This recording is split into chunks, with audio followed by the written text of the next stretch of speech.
Test number 7 is here. Welcome back to the Total Tactics testing series. I'm stickpiano, and I'm going to walk you through today's tactic. Now, remember, all of the tactics are tested using the Total Tactics testing database, which is available on our Discord server, and there is a link in the description.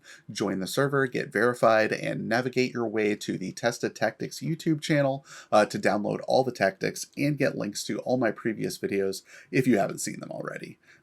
So once again, like, comment, and subscribe to the channel, and join us in the discussion on Discord. Now, today's tactic is one that was specifically asked for by BigMan on Campus 88, a friend of mine on Twitch, and some of you may know Chuck quite well from that community as well, and he's very active in the PvP community too. So he asked for this tactic. He said, I want to score goals. I just want lots of goals. I want wild games. Can you provide that? And for a PvP tournament that he was playing in. So I think we've done that, and I sort of took a little bit of inspiration from watching Abby or WicDiv on their stream. And their stream, they were playing a 4-1-0-3-2, and I was like, okay, I've seen this tactic before. Zaz has a version on FM Arena. Let's give this a spin and see what we can do to put our stamp on a 4-1-0-3-2. So you'll see in the tactics video, we've been applying a lot of the things we've learned from the previous tests here to this shape,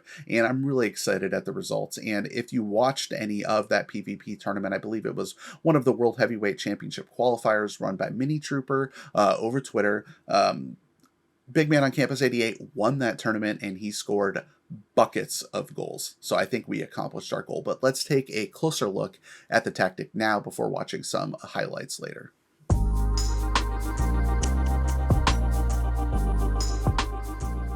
So this is the tactic. What do we call it? Do we call it the 4-1-5? Do we call it the 4-1-0-3-2? Like, I don't know. But what I do know is we're making good use of wingers, and which is something we talked about last time, right? On whether or not we could make the double winger work after finding a tactic using the single winger.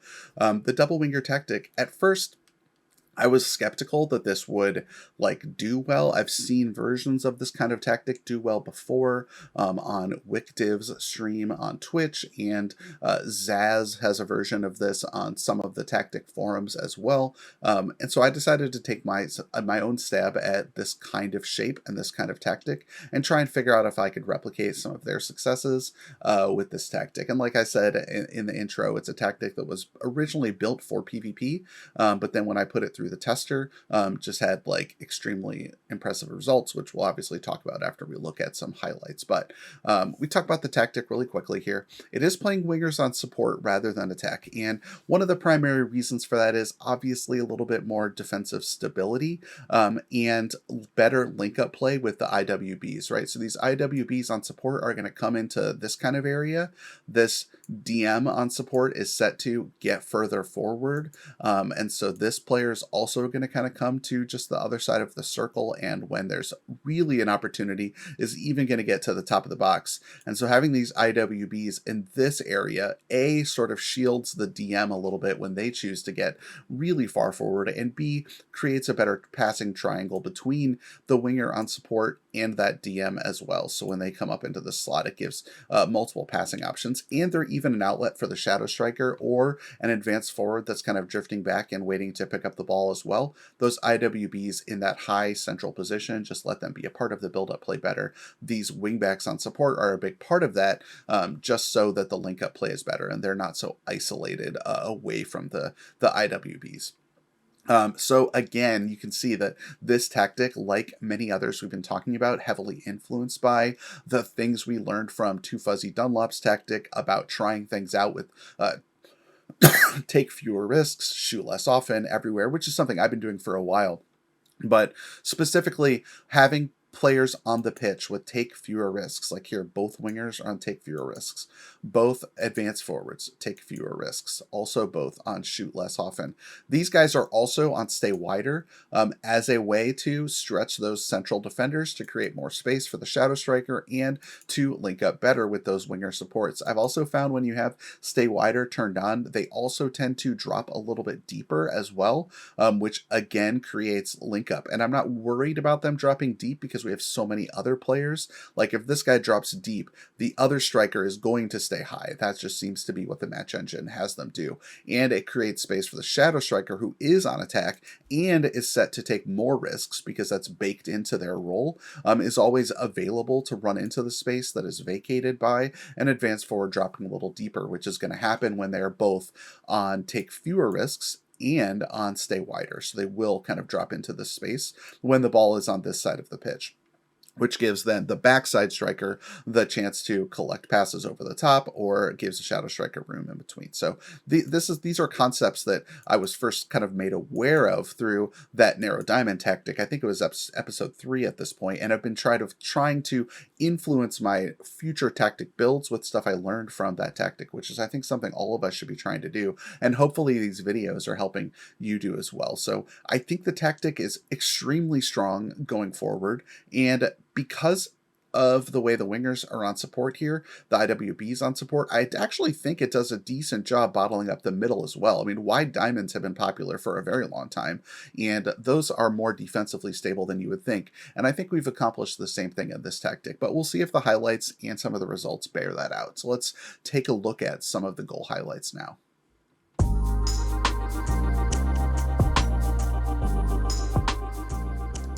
Okay, on this highlight, we're going to focus on the build-up play, which is very patient. So despite the tactic looking hyper-aggressive with the 5 forward players, the tactic is actually pretty conducive to a very patient build-up. So let's take this all the way back from Ospina starting the play here at the back. So let's hit play and start running this tactic and just kind of watch the very safe sort of build-up passes that occur.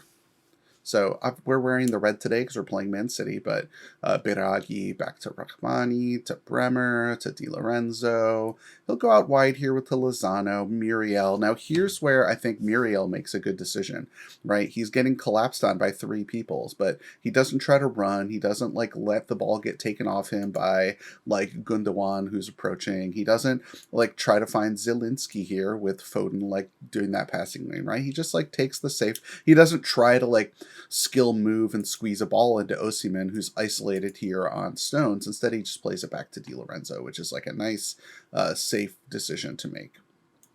And patient for the build-up. And then Di Lorenzo just, finds Fabian. Fabian turns it back to Di Lorenzo. Like, the tempo is just pretty clean here. And then it's Lozano who tries to play a ball wide into space. He overhits it. But what I want you to watch is how this tactic went from patient build-up to very aggressive attacking of the net once the ball was safely into the final third. So here we'll see Insigne run onto this ball and collect it in the corner. And look at the options he has in the box. All 4 players, you can't see quite off screen here, but as well, Lozano is here at the back post, Zielinski, and then Muriel and Osimhen waiting right at the edge of the 6. And so Insigne gets the cross in, Osimhen is there, he's able to flick the header to the back post where Lozano is running in unmarked, and there were just 5 players there waiting, 4 players there waiting in the box to be there to finish off Insigne's cross. So the tactic just kind of flipped a switch, and all of a sudden it was in a position to have multiple runners in the box attacking that cross. In this highlight, the key takeaway is that this tactic, despite having wingers and having 5 forward in what looks like a very direct tactic, can also play balls into space and generate through ball goals as well, especially through the shadow striker making that attacking run and finding himself unmarked through the defensive line. So the play starts here through Ospina.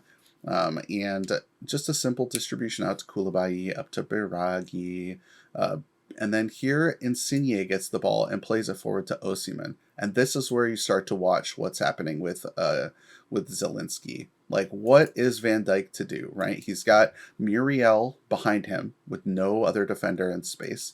He's got Matip charging up on Osimhen. Fabinho, because the play is over here on the left side of the pitch, is shading that way as the DM. And Henderson right now is occupying Pessina, right? So that is leaving Zielinski with an open channel to get into goal. I think Virgil is going to react to this ball late. And the final thing that I want to kind of illustrate here in this tactic is Pessina right here marked by Henderson is actually the DM on support, right? So that DM on support role is set to get further forward, and here's an example of that, right? So he's tying up one of those two midfield markers, where normally, right, Henderson could be kind of marking up on Zielinski while Fabinho was checking out the passage of play here and helping on the left side of the pitch, where right now there's three players in a little bit of a triangle. But instead, that DM is getting forward and occupying Jordan Henderson and not letting Henderson also sit a little bit deeper and help out with the marking on Zielinski. So Zielinski has this huge gap as Matip vacates his position to like press up on Osimhen, and that leaves Virgil in a 2-on-1 here with Muriel behind and with Zielinski running at him. And he's watching the play happen, but he knows that Muriel is behind him. Osimhen plays it through. Virgil never gets ball side of the defender, and Zielinski is able to finish the play. Okay, so this play starts from us collecting a long distribution from their goalie, and you have Zielinski here inside, finds Lozano with this ball, and I'm going to pause right here because Lozano is playing this back to Di Lorenzo, and I just want you to remember that the inverted wingbacks in the tactic are played on support, so I don't expect Di Lorenzo to really attack with this ball, but obviously he is narrower than a fullback would be, which obviously you would expect. But one of the things that I really like from inverted wingbacks, and what I kind of want to talk about quickly here, is when they have passing, vision, and teamwork, and I guess decision making too. But also, I think a lot of people prioritize crossing when they sign their wingbacks or their like DLs and DRs right on the game. But I think crossing is less important. It seems to me that even like a 9 or a 10 in a crossing stat still leads to a lot of crossed goals. But having that vision and passing from an IWB and that teamwork leads to them being a part of the build-up centrally better, especially in these tactics with IWBs that kind of rely on them to help fill the midfield while still having defensive responsibilities. So one of the things we're looking for from Di Lorenzo here is having the vision to play a ball in behind. And right now, from what we can see on screen based on this view, is Muriel is coming back to the ball, but has the possibility of a ton of space behind him, right? The defensive line is pretty high here.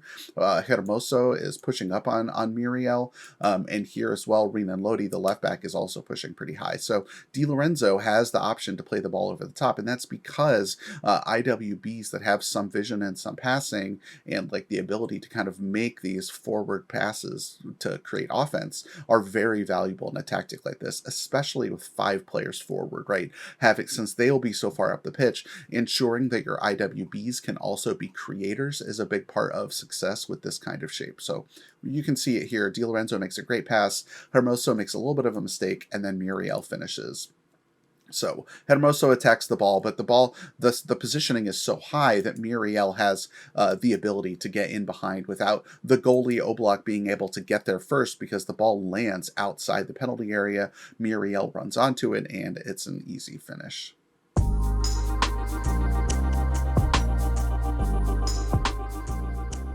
All right.